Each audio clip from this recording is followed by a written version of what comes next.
বুধবারের ক্লাসটা তোমাদের রিভিউ ক্লাস নিব। ফার্স্ট কুইজের ডেট ঠিক করব এবং ওই কুইজ রিলেটেড টপিকগুলো আবার রিভিউ করে দিব। আগামী ক্লাস বুধবারের ক্লাসটা তোমাদের রিভিউ হবে।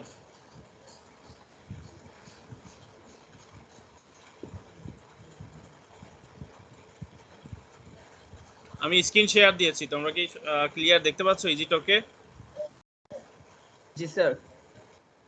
তো গত ক্লাসে আমরা হাফ লাইফ নিয়ে আলোচনা করেছিলাম। হাফ লাইফের সাথে decay constant lambda, decay constant lambda এবং হাফ লাইফ এদের মধ্যে রিলেশন দেখেছিলাম। রিলেশনটা হচ্ছে lambda is equals to 0.693 divided by T half, অথবা T half is equals to 0.693 divided by lambda. এটা হচ্ছে আমাদের খুবই গুরুত্বপূর্ণ একটা রিলেশন ডিকে কনস্ট্যান্ট এবং হাফ লাইফের মধ্যে। হাফ লাইফ নিয়ে আমি খুব আলোচনা করেছি গত ক্লাসে। দেখো হাফ লাইফের গ্রাফটাও এইটার মধ্যে দিয়েছিলাম যে নাম্বারটা অর্ধেক হয়ে যায় যে সময়ে, অথবা অ্যাক্টিভিটি অর্ধেক হয়ে যায় যে সময়ে, অথবা ম্যাস অর্ধেক হয়ে যায়, মানে ভর অর্ধেক হয়ে যায় যে সময়ে, বেসিক্যালি সেই টাইমটাকে আমরা হাফ লাইফ বলি। এখন দেখো অনেক স্টুডেন্ট একটু মাথা খাটাইলে অনেক কোশ্চেনের আনসার পেয়ে যায়। আমি অনেক সময় অনেক স্টুডেন্টকে ভাইভাতে আস্ক করি, আচ্ছা বলো তো হাফ লাইফের ইউনিট কি? তখন সে কনফিউশনে পড়ে যায়। তো এটা কি কনফিউশনের কোনো বিষয়? এটা যেহেতু একটা টাইম, অবশ্যই তার ইউনিট হবে আইদার সেটা সেকেন্ড, না হলে সেটা মিনিট, না হলে সেটা আওয়ার অথবা ইয়ার, এই ধরনের হবে, তাই তো? এটা একটা টাইম। হাফ লাইফটা কিন্তু কোনো বিশেষ কিছু না, এটা একটা নির্দিষ্ট সময় যে সময়ে কোনো একটা রেডিও অ্যাক্টিভ সাবস্টেন্স অর্ধেক হয়ে যায়। অর্ধেক পরিমাণ হতে পারে, অর্ধেক তার অ্যাক্টিভিটি হতে পারে, অথবা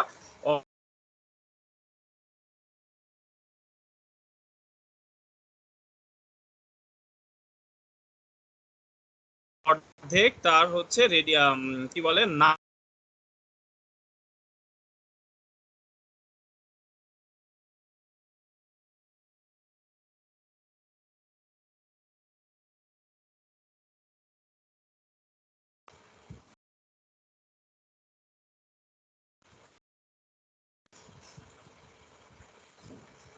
হ্যালো হ্যালো, তোমরা কি শুনতে পাচ্ছ? আর আপনার কথা তোমাদের রেসপন্স পাচ্ছিলাম না। জি স্যার শুনতে পাচ্ছি স্যার। জি স্যার শুনতে না, পাচ্ছি। আমি যে সময় থেকে শুনতে পারো নাই সেই সময় থেকে মিউট করে দিয়েছে। আমি এখানে বুঝতে পারছিলাম কারণ এখানে লোডিং দেখাচ্ছিল। হ্যাঁ, তো এখন ক্লিয়ার তো? এখন শুনতে পাচ্ছ তো? জি স্যার। আজকে আসলে ওয়েদার খারাপ, বৃষ্টি হচ্ছে, এই জন্য একটু প্রবলেম হচ্ছে। এনিহাউ, তাও আমি নেট চেঞ্জ করে নিব, অসুবিধা নেই। তো হাফ লাইফ নিয়ে আমরা গত ক্লাসে যে আলোচনা করেছিলাম, হাফ লাইফের বিষয়টা তোমাদের কাছে ক্লিয়ার হয়েছে কিনা? হাফ লাইফের বিষয়গুলো তোমাদের কাছে একদম ক্লিয়ার কিনা? কোনো ডাউট থাকলে আজ করতে পারো। তাহলে আমি যদি তোমাদের একটা কোশ্চেন আস্ক করি যে কোনো একটা রেডিও অ্যাক্টিভ সাবস্টেন্সের হাফ লাইফ এবং নাম্বার অফ টাইম এবং নাম্বার অফ অ্যাটম এর মাধ্যমে আমরা যদি একটা গ্রাফ প্লট করি, তাহলে হাফ লাইফের যে গ্রাফ হবে এই গ্রাফের শেপ কি ধরনের হবে? তখন এই বিষয়টা মাথায় রাখতে হবে। এই শেপটা হবে এক্সপোনেনশিয়াল। এটা কিন্তু ডিরেক্ট না, স্ট্রেট ফরওয়ার্ড না, যে একদম কমতে কমতে একটা সময় জিরোতে নেমে যাবে, এরকম হয় না। হাফ লাইফ কমতে কমতে কমতে কমতে অর্ধেক, যে পরিমাণ আছে তার অর্ধেক হবে, এভাবে করে গ্রাজুয়ালি কমতে থাকবে, বাট কখনো জিরো হয়ে যায় না। কোনো একটা ম্যাটেরিয়াল, রেডিওঅ্যাক্টিভ ম্যাটেরিয়াল জিরো হয় না। একটা সময় অনেক according to our theoretical analysis কমতে কমতে কমতে কমতে একদম জিরোর কাছাকাছি হয়, কখনো জিরো হতে পারে না। আর এই কারণে কিন্তু হাফ লাইফের যে গ্রাফ, আমি যে গ্রাফটা এখন দেখাচ্ছি তোমাদের, এই গ্রাফটা কিন্তু কখনো জিরোতে যে টাচ করে না। এই যে দেখো এই গ্রাফটা কি হয়েছে, এক্সপোনেনশিয়ালি এভাবে চলে যাবে, এখান থেকে এসে স্ট্রেট ফরওয়ার্ড চলে যাচ্ছে, কখনো এইটাকে টাচ করে না। তার মানে এটা কখনোই নিঃশেষ হয়ে যায় না বা শেষ হয়ে যায় না, according to our theoretical concept or theoretical analysis. তো এখন অ্যাক্টিভিটিটা যে সময়ে অর্ধেক হচ্ছে, এখানে শুরুতে অ্যাক্টিভিটি ছিল 10, এখানে দেখো শুরুতে আমাদের অ্যাক্টিভিটি 10, একটা নির্দিষ্ট সময় পরে 10 থেকে কমতে কমতে কমতে কমতে কোথায় চলে আসছে? 5-এ চলে আসছে। সো 5-এ আসতে যে কত মিনিট সময় লেগেছে, এখানে সাপোজ 1.5 মিনিট টাইম লেগেছে, তাহলে এই 1.5 হচ্ছে তার হাফ লাইফ। এখন আমরা হাফ লাইফ কিভাবে ক্যালকুলেট করি? হাফ লাইফ ক্যালকুলেট করতে গেলে অবশ্যই আমাদের ডিকে কনস্ট্যান্টের ভ্যালু লাগে, ল্যামডা এর ভ্যালু লাগে। ল্যামডার মাধ্যমে হাফ লাইফ আমরা ক্যালকুলেট করতে পারি, অথবা আমরা এক্সপেরিমেন্টালি ইভিডেন্স বা এক্সপেরিমেন্টাল অবজারভেশনের মাধ্যমে হাফ লাইফ ক্যালকুলেট করতে পারি। যে আমি এক্সপেরিমেন্ট করলাম, কত বছর সময় নিয়ে আমার অ্যামাউন্টটা অর্ধেক হয়ে গেল, বা কত দিন সময় পরে আমার অ্যাক্টিভিটিটা অর্ধেক হয়ে গেল। এখন ইন্টারেস্টিং আরেকটা ম্যাটার হচ্ছে আমরা অ্যাক্টিভিটি কিভাবে কাউন্ট করি, কিভাবে মেজার করি। যেমন যে কোনো একটা ম্যাটেরিয়াল তার ম্যাস মেজার করার জন্য ব্যালেন্স মিটার থাকে, অন্যান্য বিষয়গুলো মেজার করার জন্য এক একটা ইনস্ট্রুমেন্ট থাকে। সো একইভাবে রেডিও অ্যাক্টিভিটি এর অ্যাক্টিভিটি মেজার করার জন্য আমাদের একটা স্পেশাল ইনস্ট্রুমেন্ট ইউজ করা হয় যেটাকে বলা হয় জিএম টিউব। জিএম মানে হচ্ছে গাইগার অ্যান্ড মুলার, দুইজন সায়েন্টিস্টের নাম। জিএম টিউব বলা হয়।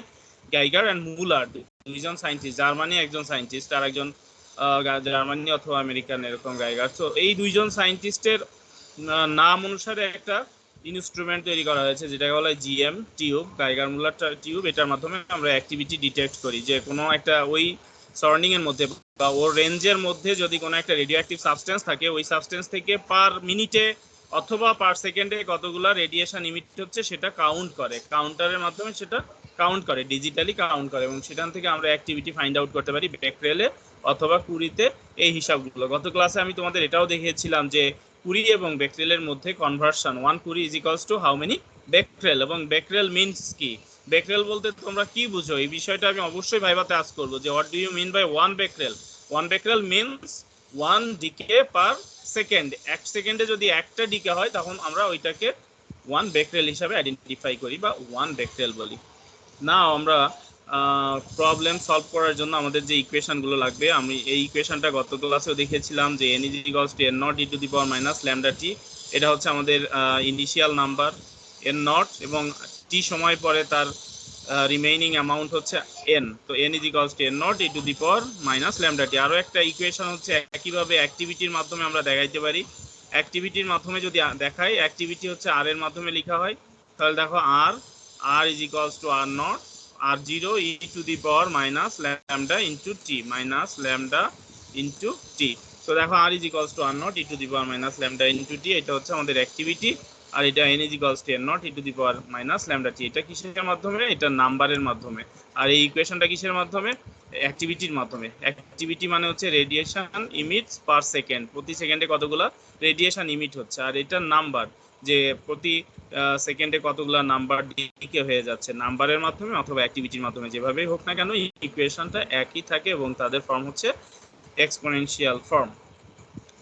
সো এখন আমরা একটা প্রবলেম সলভ করব। দেখো first problem, how long does it take for 60% of a sample of a radon to decay. তো ইনিশিয়ালি যা আছে তার 60% ডিকে হতে কত সময় লাগবে? হাউ লং দ্যাট মিনস কত সময় লাগবে। এই জায়গায় দেখো একটা জিনিস না হলে কিন্তু আমরা ক্যালকুলেট করতে পারবো না। সেটা কি যে রেডনের হাফ লাইফ জানতে হবে। তো এখানে রেডনের হাফ লাইফ এখন তোমাদের কোশ্চেন হতে পারে এটা কি আমাকে মেমোরিতে রাখতে হবে, মেমোরাইজ করতে হবে? নো, এটা তোমাদের দিয়ে দেওয়া হবে, এভাবে ব্র্যাকেটে দেওয়া হবে যে T half of radon is equals to 3.8 days. এখানে এভাবে ব্র্যাকেটে কি দেওয়া থাকবে? 3.8 ডেজ, মানে কি হাফ লাইফ হচ্ছে 3.8, 3.8 এই দিন, এত দিন হচ্ছে হাফ লাইফের ভ্যালু। সো 3.8 ডেজ দেওয়া থাকবে। এখানে প্রবলেমের মধ্যে লেখা হয় না, এটা জাস্ট এই সেন্টেন্সটুকু কেটে নেওয়া এসা হয়েছে, বাট এই ইনফরমেশনটা তোমাদেরকে প্রোভাইড করা হবে যে রেডন তার হাফ লাইফ কত, 3.8। আমাদের কি বের করতে হবে? টাইম বের করতে হবে। How does it take, how long it take 60% of the sample, 60% of the sample of radon decay. তার মানে আমার ইনিশিয়ালি যা ছিল তার 60% ডিকে হয়ে যাবে। শুরুতে যদি আমি ধরি যে ইনিশিয়াল নাম্বার হচ্ছে n নট, আমি সাপোজ ধরলাম শুরুতে আমার নাম্বার কত n নট, তাহলে টি সময় পরে সেটা কত হবে?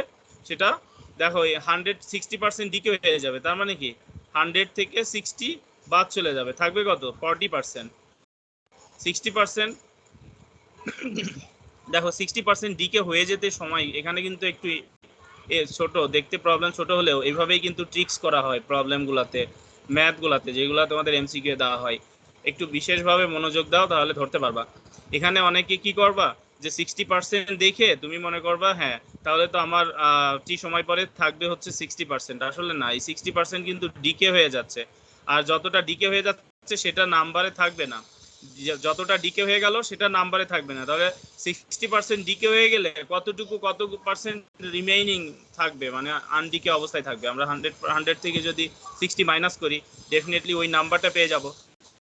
তাহলে দেখো আমরা ক্যালকুলেট করেছি 100 মাইনাস 60, 100 মাইনাস 60, দ্যাট মিনস আমার ইনিশিয়ালি ছিল হচ্ছে 100 ধরে নিলাম এবং 60% ডিকে, তার মানে কত পার্সেন্ট রিমেইনিং? 40%। 40% অফ কি? 40% অফ n নট। তো শুরুতে n নট ছিল, টি সময় পরে 60% ডিকে হয়ে গেল, তাহলে থাকবে কত? শুরুর যে নাম্বার তার 40%, তার মানে 40% of N naught, that means 0.40 N naught. So initial number হচ্ছে এন নট, আর আফটার টাইম টি সময় পরে আমার নাম্বারটা কত? টি সময় পরে নাম্বারটা হচ্ছে 0.40 এন নট। কিভাবে বের করলাম সেটা এক্সপ্লেইন করেছি। যেহেতু 60% ডিকে হয়ে যাবে, তাহলে আমরা ধরি যে 100% থেকে 60 চলে গেল, থাকবে 40%। 40% কার 40%? ইনিশিয়াল নাম্বারের 40%, that means 40% of N naught. তো 40% মানে হচ্ছে 40 divided by 100, that means calculation করলে এই ভ্যালুটা কত হবে? 0.40। তো 0.40 এই ভ্যালু, এর সাথে কি এন নট, ইনিশিয়াল নাম্বার যেহেতু এন নট, তো 0.40 N not, 40% of N not means 0.40 N not. এখন আমরা হাফ লাইফ এখানে দেওয়াই থাকবে, রেডনের হাফ লাইফ, এই ভ্যালুটাকে আমরা সেকেন্ডে কনভার্ট করব। তো এটা তো ডেতে দেওয়া আছে 3.8 ডে, ডেতে তো আর রাখা যাবে না, ডেকে আমাদের কনভার্ট করে নিতে হবে সেকেন্ডে। সো 3.8 মাল্টিপ্লাই 24 আওয়ার্স, 24 আওয়ার্সকে আমরা মিনিটে কনভার্ট করব বাই মাল্টিপ্লাইং 60 মাল্টিপ্লাই 60, তাহলে 3.8 মাল্টিপ্লাই 24 মাল্টিপ্লাই 60 মাল্টিপ্লাই 60, টোটাল হলো 32,800, না অনেক বড় একটা ভ্যালু, 3,28,320 সেকেন্ড। এটা আসছে আমাদের 3.8 ডেকে আমরা যদি সেকেন্ডে কনভার্ট করি, তো এটা আমরা হাফ লাইফ পেয়ে গেলাম। তো হাফ লাইফ পেয়ে যাওয়া মানে আমরা সেখান থেকে ডিকে কনস্ট্যান্ট পেয়ে যাই, কারণ হাফ লাইফ এবং ডিকে কনস্ট্যান্টের মধ্যে relation, decay constant is equals to 0.693 divided by T half. তো টি হাফের জায়গায় সেকেন্ডে তার ভ্যালু বসিয়ে দিলাম, ক্যালকুলেশন করলে রেজাল্ট পাবো 2.11 ইন্টু 10⁻⁻6 পার সেকেন্ড। এটা আমার ডিকে কনস্ট্যান্টের ভ্যালু। তো টি হাফ দেওয়া ছিল, সেখান থেকে ডিকে কনস্ট্যান্ট, এমন অনেক প্রবলেম থাকতে পারে যেখানে ডিকে কনস্ট্যান্টের ভ্যালু দেওয়া থাকবে, সেখান থেকে টি হাফ বের করে নিতে হবে, এমন প্রবলেমও দেওয়া হতে পারে এমসিকিউ। এখন আমাদের কাজ কি? আমাদের কাজ হচ্ছে টি বের করব, স্মল টি, এই যে equation n is equals to n not e to the power minus lambda into T, lambda তো অলরেডি বের করে ফেলেছি, এখন আমরা স্মল টি বের করব। সেই কারণে আমাদেরকে ইকুয়েশনটাকে একটু রিঅ্যারেঞ্জ করতে হবে এবং এক্সপোনেনশিয়াল ফর্ম থেকে নরমাল ফর্মে নিয়ে আসতে হবে। সেটা করার একমাত্র ওয়ে হচ্ছে বোথ সাইডে আমরা যদি লন নেই, তাহলে এক্সপোনেনশিয়াল ক্যান্সেল হয়ে যায়। তো প্রথমে সাইড চেঞ্জ করলাম, n বাই n নট, এটাকে আমি লন নিলাম, এবং এখানে ছিল e to the power minus lambda T, ln নিলে এক্সপোনেনশিয়াল ফর্ম ক্যান্সেল হয়ে মাইনাস ল্যামডা টি হলো, তাহলে সাইড চেঞ্জ করলে টি ইজ ইকুয়ালস টু হবে ln n divided by n naught minus lambda, ভ্যালুগুলো বসিয়ে দিব। তো লন 0.40 n নট, n এর ভ্যালু কত? n হচ্ছে 0.40 n নট, যেটা ওই যে পার্সেন্ট থেকে আমরা ক্যালকুলেট করলাম, 0.40 n naught divided by n naught, n naught cancel হয়ে গেল, ভ্যালু থাকে লন 0.40, সেটা ক্যালকুলেট করলে তুমি রেজাল্ট পাবা 0.916290 ডিভাইডেড বাই এই যে এখানে মাইনাস ল্যামডা, তার মানে আগে ল্যামডার ভ্যালু বের করেছি, ল্যামডার ভ্যালু ছিল হচ্ছে 2.11 ইন্টু 10⁻⁻6, এখানে বসিয়ে দিই। তো মাইনাস বোথ সাইড থেকে এই যে উপরে লন করলে এটার একটা নেগেটিভ আসবে, মাইনাস আসবে উপর থেকে, এবং নিচ থেকে মাইনাস ক্যান্সেল হয়ে আমাদের রেজাল্ট কত হলো? টাইম হচ্ছে 434261 সেকেন্ড। তো এটা হচ্ছে আমার টোটাল টাইম। টাইমকে কখনো এইভাবে এরকম সেকেন্ড বললে কেউ কোনো কিছু গেস করতে পারবে না। আমি বললাম 2 লাখ সেকেন্ড, এটা দিয়ে কেউ কখনো একটা ধারণা ক্রিয়েট করতে পারবে না আসলে এটা কতটুকু সময়। তো সেটাকে প্রথমে আমরা কি করব? 24 দ্বারা ডিভাইডেড করব, সেকেন্ড না সরি 60 দ্বারা ডিভাইডেড করব, তাহলে মিনিটে চলে আসবে। তারপরে আবার 60 দ্বারা ডিভাইডেড করব, মিনিট থেকে আওয়ারে চলে যাবে। দেন আমি 24 দ্বারা ডিভাইডেড করব, আওয়ার থেকে ডেতে চলে যাবে। ডে হলে সেটা কি বোঝা যাচ্ছে? 5.02 ডে। তো এটা আমরা একটা গেস করতে পারবো যে আমার সময়টা এরকম। তো ফিজিক্সের সবকিছুই লজিক, যে কোনো একটা ভ্যালু সেটা দেখে আমরা অনেক ধারণা ক্রিয়েট করতে পারি। যেমন 5.02 ডে না বলে আমি যদি বলতাম 4,34,261 সেকেন্ড, কেউ বুঝতে পারতো না যে আসলে এই সময়টুকু কতটুকু সময়। বাস্তবে এইটুকু কতটুকু সময় সেটা আইডিয়া করতে গেলে আমাদের একটু লার্জার ইউনিটে যেতে হয়। তো আমি যখন ডেতে গেলাম, আমি কিন্তু ধারণা করতে পারতেছি 5 দিন, এবং আমাদের সবার মেমোরিতে বা সবার সেন্সে এই জিনিসটা আছে যে 5 দিন আসলে কতটুকু সময়। সেই কারণে ডেতে কনভার্ট, এই জন্য কিন্তু ম্যাক্সিমাম সময় ফিজিক্সে ইউনিটের কনভার্সনের বিষয়গুলো আসে। ইউনিট কনভার্সন কেন করা হয়? যাতে হিউম্যান সেন্সের মধ্যে ওই রেজাল্টটা বোঝা যায় বা বোধগম্য হয়, সে বুঝতে পারে যে এই রেজাল্টটার মিনিং কি বা এই রেজাল্টটা দিয়ে কতটুকু কি বোঝাচ্ছে। এই কারণে ইউনিট কনভার্ট করে আমরা ডেতে নিয়ে সেই আইডিয়াটা পেলাম। এভাবে কিন্তু ছোট ছোট প্রবলেম তোমাদের এমসিকিউ আকারে দেওয়া হবে, এবং ক্যালকুলেট করে আইদার তোমার ডিকে কনস্ট্যান্ট বের করতে হবে, অথবা হাফ লাইফ বের করতে হবে, অথবা ইনিশিয়াল নাম্বার কত ছিল সেটা বের করতে হবে, অথবা অথবা টি সময় পরে কত নাম্বার থাকবে সেটা বের করতে হবে, অথবা টাইম বের করতে হবে। যেটাই বলুক না কেন, মূল তোমার এই দুইটা ইকুয়েশন। সেটা কি? ফার্স্ট ইকুয়েশন হচ্ছে টি সময় পরে যে নাম্বার থাকবে n is equals to n naught e to the power minus lambda T, আর একটা হচ্ছে কি থাকবে, একটা হচ্ছে n এর, আর একটা হচ্ছে টি হাফ এবং lambda decay constant. T half is equals to 0.693 divided by lambda is decay constant সহ এই ইকুয়েশন। এই দুইটা ইকুয়েশন দিয়ে আমরা মূলত এই ক্যালকুলেশনগুলো করতে পারবো। সো এরপরে এখানে কারো কোনো ডাউট আছে? যে প্রবলেমটা ডিসকাস করলাম এখানে কি কারো কোনো ডাউট আছে কিনা? রেসপন্স করে জানাও যদি কারো কোনো ডাউট থাকে।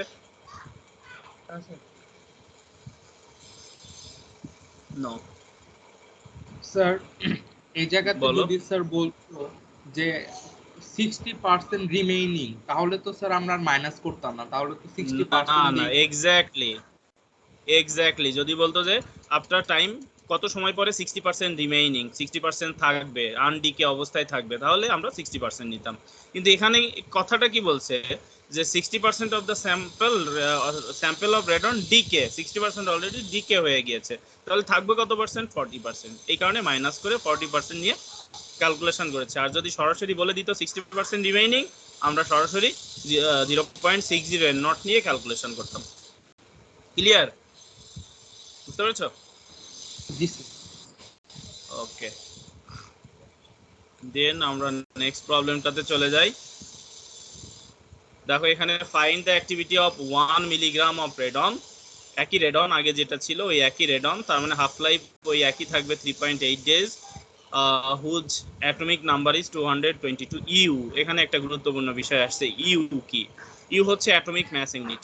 এএমইউ কে সংক্ষেপে ইউ লেখা হয়, atomic mass unit, AMU, atomic mass unit. তো এটা কেজিতে কনভার্ট করলে কি হয় সেটা আমাদের জানতে হবে। ম্যাসকে, নিউক্লিয়ার ফিজিক্সকে, ম্যাসকে অ্যাটমিক ম্যাস ইউনিটে প্রকাশ করা হয়।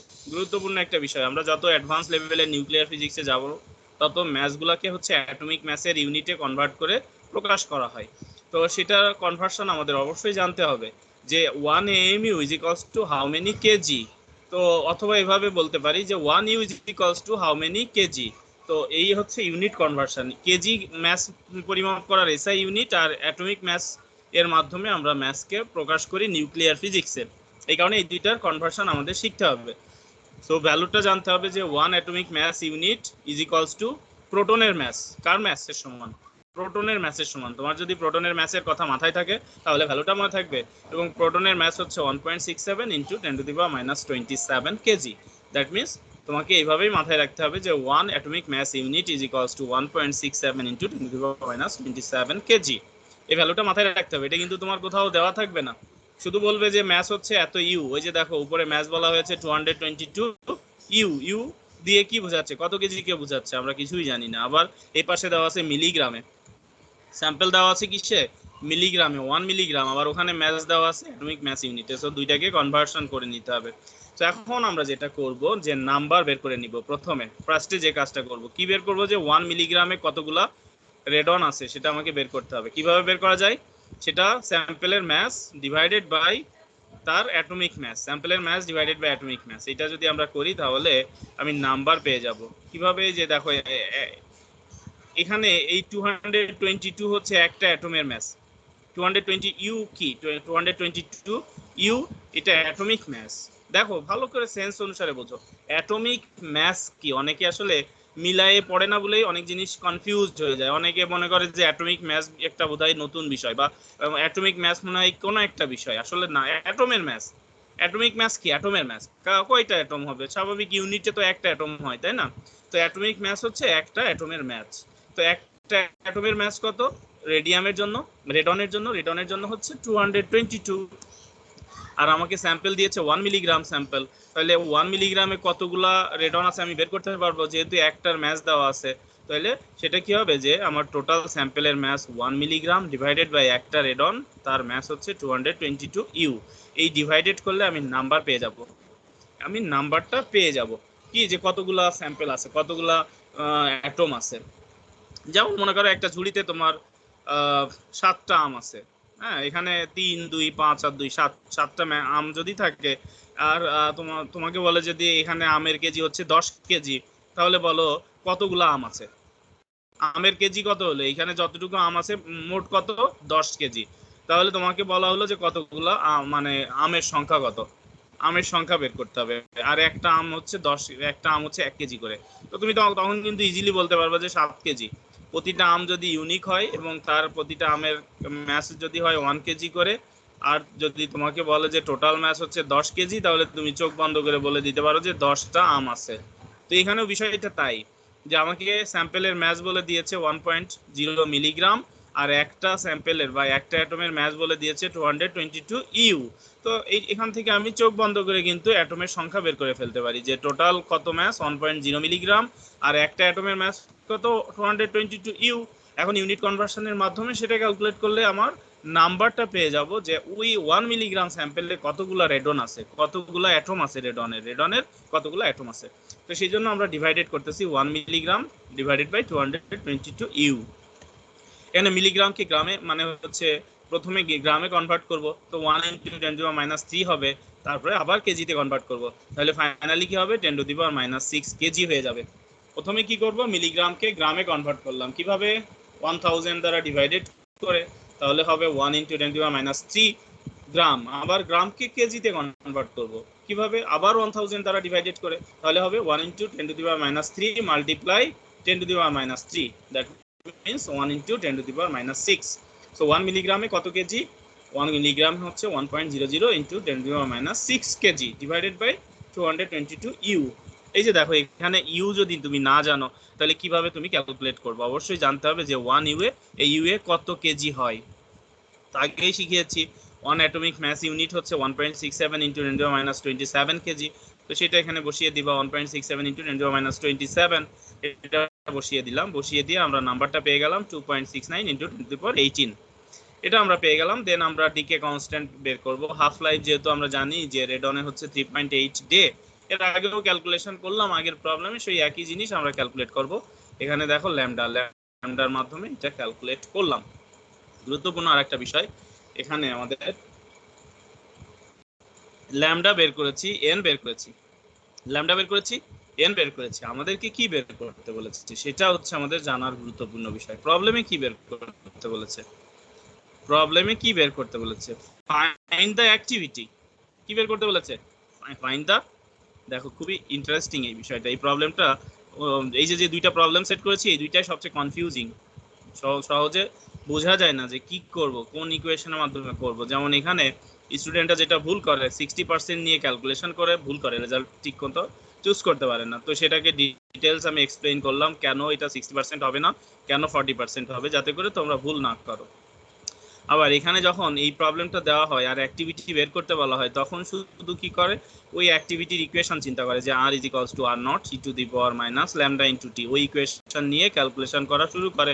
যেহেতু সময় খুবই অল্প, ওইটা নিয়ে একটু নাড়াচাড়া করে কোনো পথ না পেয়ে আন্দাজে একটা আনসার দাগায়, অথবা অন্য ফ্রেন্ড কি দাগিয়েছে ওইটাও হয়তো অনেক সময় দেখতে পারো। কিন্তু সবাই ভুল করার থেকে নিজেরটা নিজে করে যদি ঠিক করো দ্যাটস গুড, যে তোমারটা ভুল হইলেও তুমি তো বুঝতে পারবা যে এই কারণে আমারটা ভুল হয়েছে। আর কোনো একটা আন্দাজে দাগাইলে সেটা বুঝতেও পারবা না যে আমার এই জায়গায় ভুল হলো এবং এই কারণে ভুল হলো, যেটা সবচেয়ে লাইফের ক্ষতিকর একটা দিক। তুমি জীবনে যে ভুল করতে পারে, অ্যাজ এ হিউম্যান মানুষ ভুল করতে পারে, কিন্তু ভুল করেছো কেন, আর সামনে ওই জিনিসটা আর যাতে না হয় সেটার জন্য আগে কারণ খুঁজতে হবে যে আমার এই কারণে এটা ভুল হয়েছে। যদি কারণকে আইডেন্টিফাই করতে পারো, প্রপার রিজিয়নকে ক্লাসিফাই করতে পারো, এবং সেটা তোমার জন্য রিকভার করাটা সহজ। এই জন্য নিজে যেটা পারো সেটা করলে কি হয়, ভুলটাও তুমি ধরতে পারলে যে হ্যাঁ আমার এই কারণে এটা ভুল হয়েছে, যাতে করে ফিউচারে আর এরকম না হয়। এটা যে শুধু পড়াশোনার ক্ষেত্রে তা না, ভবিষ্যতে যখন তোমরা ফ্যামিলি লাইফ লিড করবা, তোমার কোনো কোম্পানি লাইফে জব করবা, বা কোনো একটা ইনস্টিটিউশনে যাবা জব করবা, তখনও কিন্তু এই বিষয়গুলো এই মেনটেন করতে হয় যে তোমাকে আগে কারণ খুঁজতে হবে যে কেন ভুল হলো, ভুল হওয়ার রিজনটা খুঁজতে হলো, যে ধামা চাপার কিছু নাই, তুমি নাই পারতে পারো, একটা মানুষ ভুল করতেই পারে, বাট সেটার কারণ খুঁজতে হবে। জীবনের প্রতিটা ক্ষেত্রেই কারণ খুঁজতে হবে যে আমার কেন এটা হলো, কেন এটা, আমার কি নেগলিজেন্সি জিনিসটা আসলে জানি না, নাকি আমার এই লাইনে দক্ষতা কম, নাকি আমার এই লাইনে ইন্টারেস্ট লাগে না, নাকি আমার কাছে এটা বোর লাগে, কি কারণে, সেসব খুঁজলে তাহলে কেরিয়ারে সফলতা তুমি চিন্তা করতে পারবা যে এই ওয়েতে গেলে আমি সফল হতে পারবো। ক্যালকুলেটিভ ওয়েতে গেলে দেন তোমার জন্য প্রবাবিলিটি বেড়ে যায়, সফলতার প্রবাবিলিটি বেড়ে যায় যে এইভাবে ক্যালকুলেটিভ ওয়েতে। তো সবকিছু এরকম, তুমি যখন কোনো একটা প্রবলেম অ্যানালাইসিস করবে তখন তোমাকে চিন্তা করতে হবে এই প্রবলেমের মধ্যে কি আছে। প্রবলেমটা চেঞ্জ হয়ে যেতে পারে, যদিও সব লেখা এক, কিন্তু হয়তো কোনো একটু বিষয় চেঞ্জের কারণে টোটাল প্রবলেমটা অন্যভাবে সলভ করা যেতে পারে, অন্যভাবে সলভ করতে হইতে পারে। সেই বিষয়গুলো এখানেই রাখবা, ক্যালকুলেশনে মাথায় রাখবা যে কোন কারণে এটা ক্যালকুলেশন করা হলো, এভাবে ক্যালকুলেশন করা হলো। দেখো আমরা ওই ইকুয়েশন না ইউজ করে সরাসরি কিন্তু অ্যাক্টিভিটির ইকুয়েশন ইউজ করেছি। কেন? কারণ আমাদের ইনিশিয়াল অ্যাক্টিভিটি দেওয়া নাই এবং টাইমও দেওয়া নাই। কি আছে এখানে? কোনো টাইম মেনশন করা নাই এবং আমাদের ইনিশিয়াল অ্যাক্টিভিটি দেওয়া নাই, শুধু বলা হয়েছে যে নাম্বার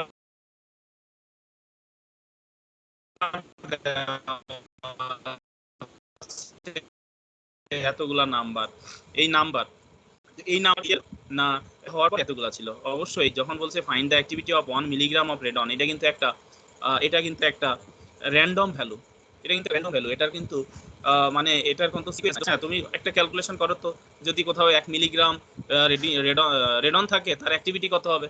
এটা কিন্তু একটা র্যান্ডম ভ্যালু, এখানে কিছুই বলা নাই যে আগে কত ছিল, কত সময় পরে কত আসবে অ্যাক্টিভিটি, এইসব কিন্তু কিছুই বলা নাই। ভেরি ইন্টারেস্টিং এই জন্যই, যেটা কি একটা র্যান্ডম ভ্যালু। হ্যাঁ, কোনো সিকোয়েন্স ছাড়া বললো আচ্ছা তোমার কাছে যদি এতটুকু রেডিয়াম থাকে বলো তো এর অ্যাক্টিভিটি কত হবে। মানে কি এটা কোশ্চেনটা শত সহজ মনে হচ্ছে, বিষয়টা কিন্তু তা না।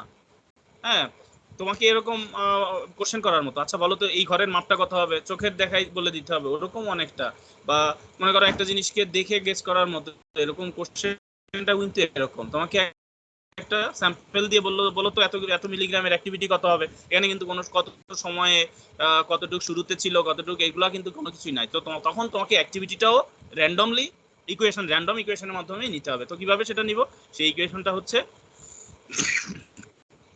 r is equals to n lambda। দেখো এটা কি যে কোনো সময় পরে, এখানে কোনো টাইম নাই, মানে জেনারেল একটা অ্যাক্টিভিটির ইকুয়েশন, জেনারেল একটা হিসাব, জেনারেল একটা সাধারণ একটা হিসাব যে আমার স্যাম্পল যদি এতটুকু থাকে তাতে যদি এতগুলো নাম্বার থাকে তার অ্যাক্টিভিটি কি হবে? স্যাম্পলের number into decay constant r is equals to n into lambda. এটা হচ্ছে যে কোনো একটা র্যান্ডম স্যাম্পলের অ্যাক্টিভিটি ফাইন্ড আউট করার ইকুয়েশন। আগের প্রবলেমে দেখো আমাদের শুরুতে ছিল একটা সময় পরে এত পার্সেন্ট ছিল, সেই বিষয়গুলো বলা ছিল। এখানে কিন্তু সব কিছুই বলা নাই। কি বলা হয়েছে? আচ্ছা এত মিলিগ্রাম স্যাম্পল আসছে, এর অ্যাক্টিভিটি কত বের করো। তো আমরাও সেই র্যান্ডম ইকুয়েশন চুজ করব।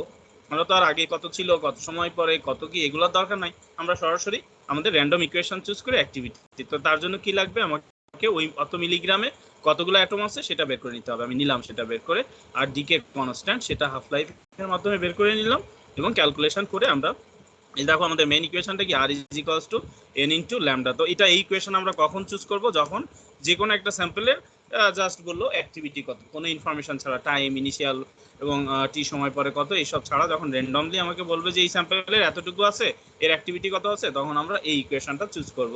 Activity is equals to number of atom into decay constant. তো এখানে আমরা যদি ভ্যালু বসিয়ে দেই, n এর ভ্যালু আমরা ক্যালকুলেট করেছি 2.69 into 10 to the power 18 multiply lambda decay constant, তার value 2.1107 into 10 to the minus 6, calculate করলে হবে 5.69 ইনটু 10 টু দি পাওয়ার 12 বেকরেল। বেকরেলকে আমরা কুড়িতে কনভার্ট করে নিব, যেহেতু বেকরেল অনেক ছোট একটা ইউনিট। তো এত বেকরেল বললে অনেকে ধারণা করতে পারবেন যে আসলে অ্যাক্টিভিটি কত। তো সেটাকে আমরা একটা লার্জ ইউনিটে কনভার্ট করে নিলাম। কিভাবে? 20তে কনভার্ট করলাম। আমরা জানি যে 1 20 is equals two 3.70 into 10 to the power 10। That means এই নাম্বার দিয়ে আমরা যদি ডিভাইডেড করি তাহলে সেটা 20তে কনভার্ট হয়ে যাবে। So 5.69 into 10 to the power 12 becquerel is equals to 153.45 20। Okay, তো এখান থেকে ওইভাবে যে কোনো একটা প্রবলেম দেওয়া হতে পারে, প্রবলেম সলভ করে আনসার চুজ করতে হবে যে which one is the best answer, কোনটা বেস্ট, কোনটা মোস্ট অ্যাকুরেট আনসার। ওকে, এবার আমাদের আরেকটা প্রবলেমে চলে যাব। এই প্রবলেম নিয়ে কারো কোনো ডাউট আছে কিনা বলো, যদি কোনো কনফিউশন বা কোনো ডাউট থাকে কোশ্চেন আস্ক করতে পারো। নাই sir. Any doubt?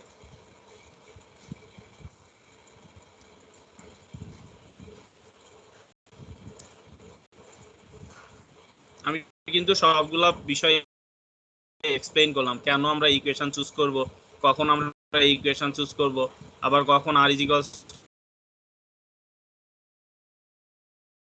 Two R naught D to the power minus lambda T choose করবো, এই বিষয়গুলোই মেন কনফিউশন হওয়ার জায়গা। তো সেই বিষয়ে সেই জায়গা যাতে কনফিউশন তোমাদের কাজ করতে পারো। এরপরে আমরা একটা প্রবলেমে যাব। Next problem, a piece of wood from the ruins and ancient was found to have carbon 14। তার মানে অনেক পুরানো জায়গায় থেকে আসলে আমরা এক টুকরা কাঠ পেয়েছি। কাঠের মধ্যে কি থাকবে? কার্বন 14 থাকে। যে কোনো লিভিং থিংস এর বডিতে কার্বন 14 থাকে। অ্যাজ এ হিউম্যান আমাদেরও আছে, যে কোনো প্লান্টের আছে, যে কোনো ট্রি আছে, যে কোনো অ্যানিম্যাল আছে, তো ওদের বডিতে কার্বন 14 থাকে। এই কার্বন 14 এর অ্যাক্টিভিটি মেজার করার মাধ্যমে আমরা এর ডেট ফাইন্ড আউট করতে পারি, মানে তার এজ নির্ধারণ করতে পারি যে কত বছর আগে সে পৃথিবীতে জীবিত ছিল। এই জিনিসগুলো আমরা ক্যালকুলেট করতে পারি। তো সেই বলা হয় carbon dating.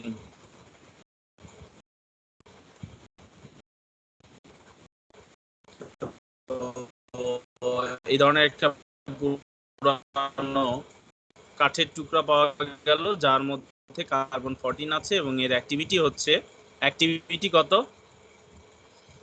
13 disintegration per minute. 13 কি ইনিশিয়াল, মানে এটা কি কথার প্যাচ আছে, এটা ইংলিশটা বুঝলেই তুমি ক্লিয়ার বুঝতে পারবে। এখানে আবার ইংলিশের প্যাচ। এখানে বলছে এক টুকরা কাঠ পাচ্ছে তার অ্যাক্টিভিটি। তো এক টুকরা কাঠ পাওয়া গিয়েছে, তার অ্যাক্টিভিটি মানে কি? এখন তার অ্যাক্টিভিটি। তো আমাকে তাহলে বুঝতে হবে যে ইনিশিয়ালি তার অ্যাক্টিভিটি কত ছিল। ইনিশিয়াল অ্যাক্টিভিটি অবশ্যই সেটা বলা থাকবে, পরবর্তী সেন্টেন্সে আমরা সেটা পাবো।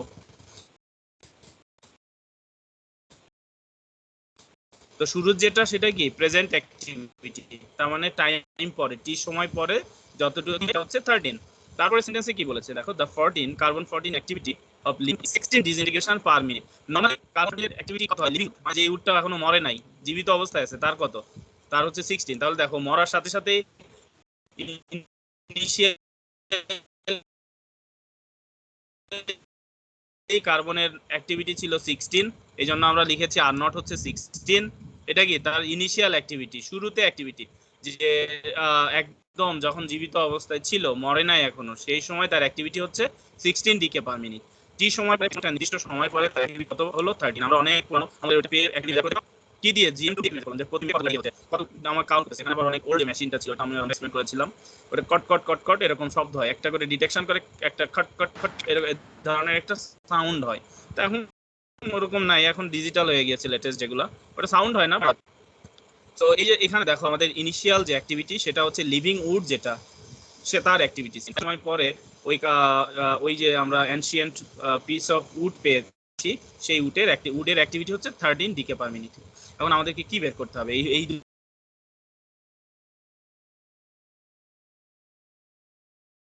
স্যার আপনার দুইটা ইনফরমেশন দেওয়া আছে, দুইটা অ্যাক্টিভিটির ইনফরমেশন দেওয়া আছে। তো তোমরা সবাই ক্লিয়ার? 16 কে ইনিশিয়াল।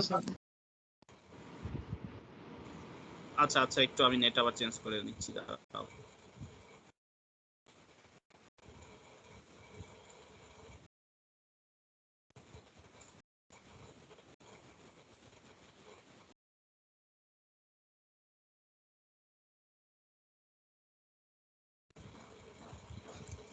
হ্যালো হ্যালো, এখন কি শুনতে পাচ্ছ? Is it okay? G sir, এখন ক্লিয়ার বোঝা যাচ্ছে স্যার। জি স্যার, এখন ক্লিয়ার। আমি নেটটা চেঞ্জ করে অন্য হ্যাঁ বলো। অ্যাক্টিভিটি 13 ওই জায়গায়, হ্যাঁ ওখান থেকে আমি কন্টিনিউ করতেছি। সো এখানে দেখো দুইটা অ্যাক্টিভিটি দেওয়া আছে। এই যে প্রবলেম, স্ক্রিন তো দেখতে পাচ্ছ সবাই, এখানে কি দুইটা অ্যাক্টিভিটি দেওয়া আছে। তো যেটা বুঝতে হবে সেটা কি, প্রথম সেন্টেন্সটা বুঝতে হবে। স্ক্রিন ছোট হয়েছে কেন? এটা আমি তো ফুল স্ক্রিনই দেওয়া। স্যার এখন ঠিক আছে? সবারই কি এরকম হয়েছে? ঠিক হয়েছে এখন? আচ্ছা, ওই যে আমি নেট চেঞ্জ, না আমি হ্যাঁ নেট চেঞ্জ করছি, তো এই জন্য তখন ইনস্ট্যান্ট কিছু প্রবলেম তৈরি করছে। এখন ঠিক হয়ে যাবে। হ্যাঁ, তাহলে দেখো এখানে আমার অ্যাক্টিভিটির বিষয়টা মাথায় রাখতে হবে যে কি হচ্ছে বিষয়টা। তো একটা কাঠের গুঁড়ি পেলাম, এখন তার সে জীবিত নাই, তাই না? সে প্রথমে মারা গেছে, তার থেকে কাঠ হয়েছে, সেই কাঠের গুঁড়িটা এখন পেলাম যেটা, তার অ্যাক্টিভিটি হচ্ছে 13। তার মানে কি, অনেক তার জীবিত অবস্থা দশা থেকে মরে মৃত হয়ে কাঠের গুঁড়ি হয়ে এখন পেয়েছি, এখন তার অ্যাক্টিভিটি। তা এই যে জীবিত অবস্থা থেকে একটা নির্দিষ্ট সময় পার হয়েই তো এখন আসছে। আমরা জানতে যাচ্ছি যে সেই সময়টুকু কত বছর আগে সে জীবিত ছিল বা কখন তাকে কেটে মেরে ফেলা হয়েছে ওই গাছটাকে, সেই জিনিসটা কিন্তু আমরা বের করতে চাচ্ছি।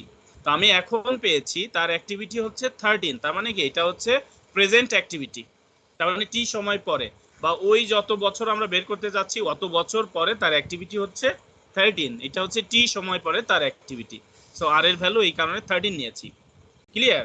আর আমাকে পরেই বলে দিয়েছে যে একটা গাছ, ওই গাছ সাপোজ এটা একটা মনে করো ওক ট্রি, ওক অথবা যে কোনো বাংলাদেশি একটা গাছই তুমি চিন্তা করো, বা ওক ট্রি গুলা সাধারণত অনেক বছর বাঁচে তো ওদের গুড়িও হয় ভালো, তো ওক বলতে পারো। তো ওক ট্রি জীবিত অবস্থায় তার অ্যাক্টিভিটি হচ্ছে 16।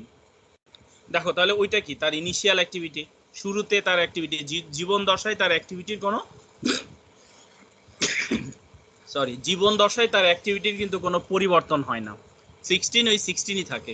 যখনই তাকে কেটে ফেলানো হয় গ্রাজুয়ালি তার অ্যাক্টিভিটি কমতে থাকে। জীবন দশায় প্রতি মিনিটে 16টা করে রেডিয়েশন ইমিট করতো, যখন কেটে ফেলা হয়েছে দেখা যাচ্ছে যে প্রায় 100 বছর পরে 16 থেকে 15টা হয়ে গেল, 500 বছর পরে দেখা গেলো ওরকম গ্রাজুয়ালি কমতে থাকে, 15 থেকে 14, এখন আসছে বর্তমানে 13। তো আমাদের প্রেজেন্ট অ্যাক্টিভিটি যেটা আর এর ভ্যালু হচ্ছে 13 এবং ইনিশিয়াল অ্যাক্টিভিটি মানে জীবন দশায় জীবিত অবস্থায় যখন ছিল তার অ্যাক্টিভিটি হচ্ছে 16। এই কারণে আমরা initial activity are not is equals two 16 লিখেছি এবং আর ইজ ইকুয়ালস টু 13 লিখেছি। এই বিষয়টা সবাই ক্লিয়ার হয়েছে কিনা যে কেন আর নট হচ্ছে 16 এবং আর হচ্ছে 13? কোনো কনফিউশন বা কোনো ডাউট থাকলে আজ করতে পারো। Any doubt?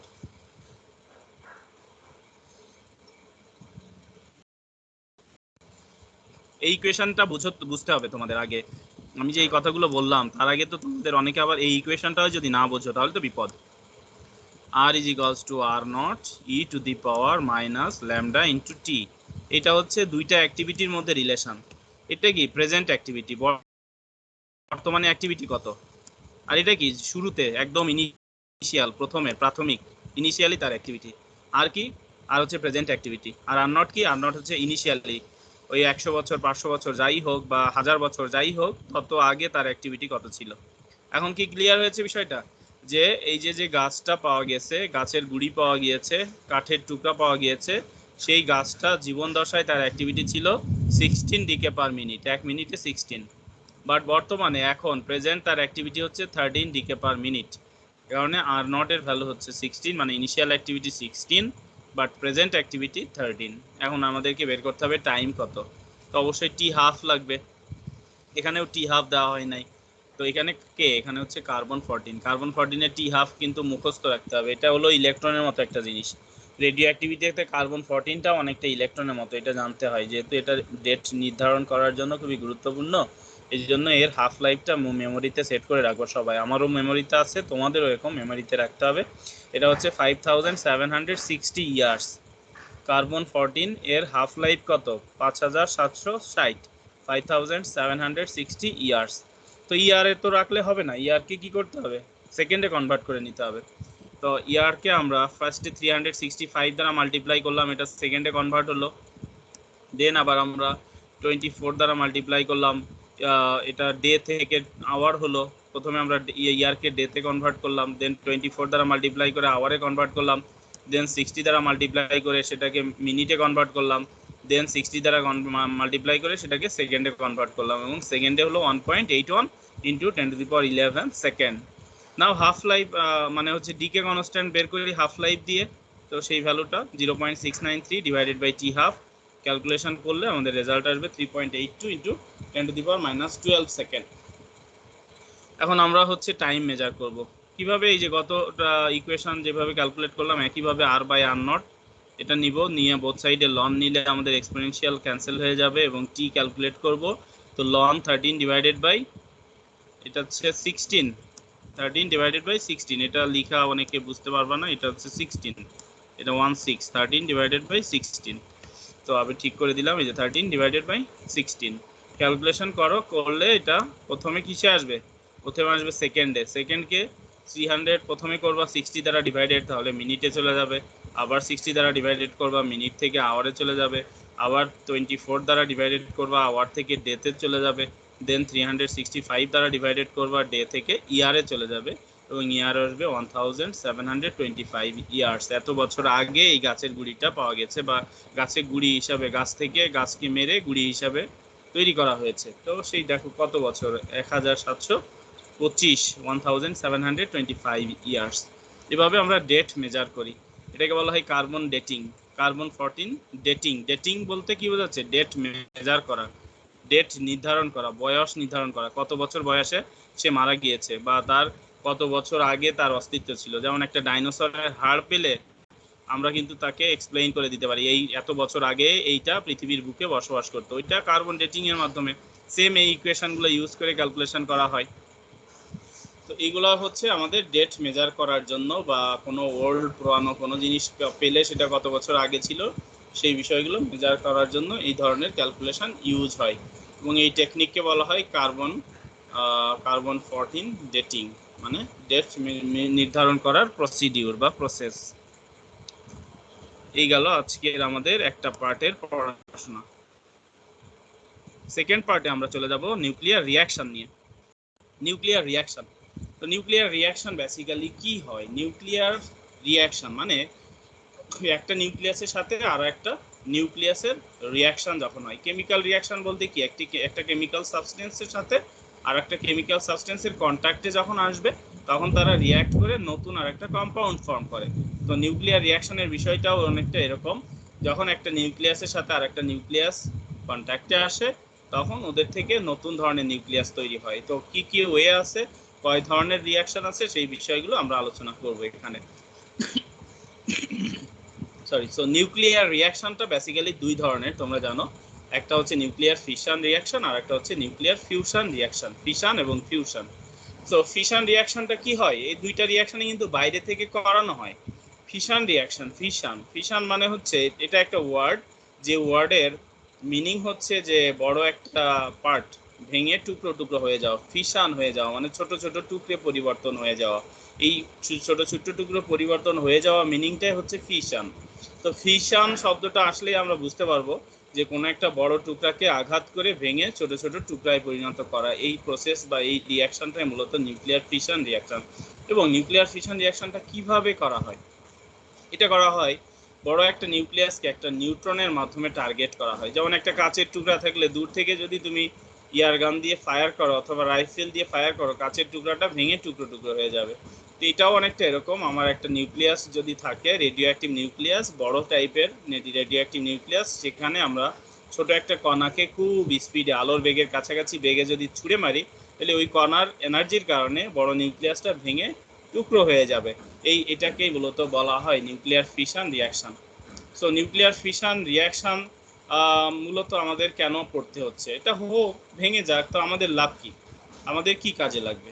কাজ হচ্ছে যখন ভেঙে যায়, ভেঙে গেলে তখন ওখান থেকে হিউজ অ্যামাউন্ট অফ এনার্জি আমরা পাই।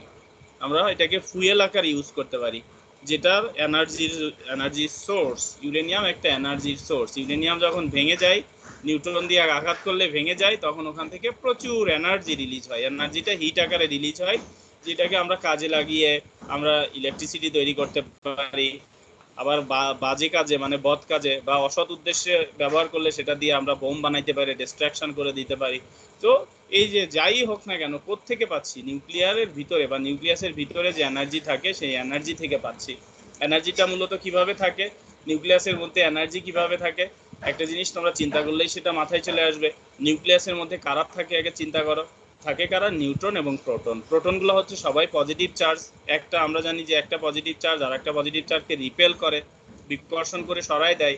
তারপরেও 90টা, 92টা বা 95, 100, 200 এরকম নাম্বার প্রোটন যখন একসাথে টাইট অবস্থায় থাকে, তাদেরকে জোর করে ধরে রাখতে হয়, কোনো একটা অদৃশ্য শক্তি তাদেরকে ধরে রাখে। তাদেরকে, প্রোটনগুলো এবং নিউট্রনগুলোকে। কোথায়? নিউক্লিয়াসের ভিতরে। প্রোটনগুলো তো নিউক্লিয়াসের ভিতরে থাকার কথা না, এত অল্প জায়গায়, এত কাছাকাছি, সবাই পজিটিভ চার্জ, এদেরকে রাখা যায় না। কাছাকাছি রাখতে গেলে তারা রিপেল করে দূরে সরে যাবে। যেমন একই পোলের দুইটা ম্যাগনেটকে জোর করে হাত দিয়ে ঠেসে ধরে রাখলে সে কাছে থাকবে, কিন্তু তাও যখনই ছেড়ে দিবা তখন কি হবে? সাথে সাথে ওখান থেকে দূরে সরে যাওয়ার চেষ্টা করবে। তো নিউক্লিয়াসের মধ্যে নিউক্লিয়নগুলা মানে নিউক্লিয়াসের মধ্যে যে পার্টিকেলগুলো থাকে তাদেরকে এক কথায় নিউক্লিয়ন বলে। প্রোটন এবং নিউট্রন, এদেরকে নিউক্লিয়ন বলে। তো এই নিউক্লিয়নগুলো জোর করে তাদেরকে টাইট করে বেঁধে রাখার মতো বেঁধে রাখতে হয়। যখনই আঘাত করে ভেঙে দেওয়া হয়, ওই বাঁধন কেটে দেওয়া হয়, তখন ওখানে যে শক্তি দিয়ে তাদেরকে জোর করে বেঁধে রাখা হয়েছিল ওই শক্তিটা রিলিজ হয়ে যায়। তো এই বেঁধে রাখা শক্তিকে বলা হয় বাইন্ডিং এনার্জি, এবং বাইন্ডিং এনার্জি থেকে যে এনার্জি রিলিজ হয় সেটাই মূলত নিউক্লিয়ার এনার্জি। নিউক্লিয়ার এনার্জি কি? নিউক্লিয়াস ভেঙে যে এনার্জি পাওয়া যায়। নিউক্লিয়াসে ভেঙে এনার্জি কেন পাই? কারণ নিউক্লিয়াসের মধ্যে পার্টিকেলগুলোকে বেঁধে রাখা হয়েছে অদৃশ্য শক্তি দিয়ে, ভেঙে ফেললে ওই শক্তিটা এনার্জি আকারে রিলিজ হয়, এবং এটাকে আমরা বলি nuclear energy. Nuclear energy nucleus থেকেই পাই। তো নিউক্লিয়াস থেকে কেন পাই? কারণ নিউক্লিয়নগুলা, মানে নিউক্লিয়াসের মধ্যে যে পার্টিকেলগুলো আছে, এরা বাইন্ডিং এনার্জিতে থাকে, মানে বেঁধে রাখার শক্তি দিয়ে ওদেরকে বেঁধে রাখা হয়। যখন কোনো কিছু দিয়ে আঘাত করব, কোনো কিছু দিয়ে তো আর আঘাত করা যায় না, আঘাত করতে হলে একটা নির্দিষ্ট কণা লাগে, ছোট পার্টিকেল লাগে, এবং এখানে আমরা নিউট্রনকে ইউজ করি। নিউট্রন ওই ছোট কণা হিসেবে কাজ করে। হাই এনার্জিতে নিউট্রনকে ছুঁড়ে মারলে সেটা ওই বাইন্ডিং এনার্জিকে ভেঙে আমাদেরকে এনার্জি রিলিজ করতে সাহায্য করে এবং ফ্র্যাগমেন্ট তৈরি করে। বড় নিউক্লিয়াসটাকে ভেঙে ছোট ছোট টুকরা তৈরি করে, যেটাকে আমরা ফ্র্যাগমেন্ট বলি, মানে অংশ বলি, ভাগ, ভেঙে যাওয়া অংশ, ফ্র্যাগমেন্ট। তো এ হচ্ছে আমাদের nuclear reaction. First type nuclear fission. ডান পাশে একটা এক্সাম্পল দেওয়া হয়েছে ইউরেনিয়াম 235। এটাকে যখন কোনো একটা নিউট্রন এসে আঘাত করে, তখন এটা দেখো ওই নিউট্রনটাকে অ্যাবজর্ব করে নিয়ে প্রথমে ইউরেনিয়াম 236 হয়, আনস্টেবল, তারপরে ভেঙে যায়। ভিতরে আগে আসার পরে এক্সাইটেড হয়ে ভেঙে যায়। ভেঙে সে কি তৈরি করে? বেরিয়াম এবং ক্রিপ্টন। বিএ হচ্ছে বেরিয়াম আর কে আর হচ্ছে ক্রিপ্টন।